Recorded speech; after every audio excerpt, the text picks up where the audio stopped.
இப்போ ஏசிஎல் சர்ஜரிக்கு அப்புறம் முதல் 4 வாரத்துக்கு, அதாவது ஒரு மாசத்துக்கு எல்லாரும் வந்து ஒரு நீ பிரேஸ் போட்டிருக்கணும். இப்ப நடுத்தொடையில இருந்து நடுக்கால் வரைக்கும் வர்ற மாதிரியான ஒரு பிரேஸ் போட்டிருக்கோம்.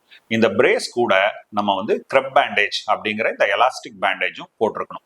இந்த பேண்டேஜ் எதுக்காக போடுறோம்னா, நம்பர் 1 வந்து இந்த மூட்டுல இருக்கிற வீக்கத்தை குறைக்கிறதுக்கும் மேற்கொண்டு வீக்கம் வராம இருக்கிறதுக்கும் இந்த கிரெப் பேண்டேஜ் போடுறது ஹெல்ப் பண்ணுது.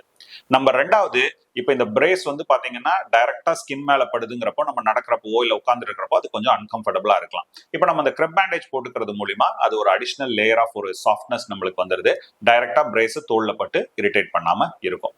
நம்பர் 3, இந்த கிரெப் பேண்டேஜ் போடுறதுல அந்த கம்ப்ரஷன்னாலேயே வந்து நீ வந்து கொஞ்சம் கம்ஃபர்டபுளா ஃபீல் பண்ணும். ஸோ இந்த 3 காரணத்துக்காக கிரெப் பேண்டேஜ் போடணும். இந்த கிரெப் பேண்டேஜ் போடுறப்ப என்ன பார்க்கணும்னா, நடுக்கால்ல இருந்து நடுத்தொடை வரைக்கும் இந்த கிரெப் பேண்டேஜ் போடணும். ரொம்ப இறுக்கமாவும் போடக்கூடாது, ரொம்ப லூஸாவும் போடக்கூடாது. அதே மாதிரி நம்ம ஐஸ் அப்ளை பண்ணணும், எக்ஸசைஸ் பண்ணணும். அந்த நேரத்துல இந்த கிரெப் பேண்டேஜ் கழட்டிக்கங்க. மறுபடியும் நீங்க எக்ஸசைஸ் முடிச்சிட்டீங்க, ஐஸ் அப்ளை பண்ணி முடிச்சிட்டீங்கன்னா அப்புறம் கிரெப் பேண்டேஜ் போட்டு அதுக்கு மேல வந்து பிரேஸை போட்டுக்கிறது அவசியம்.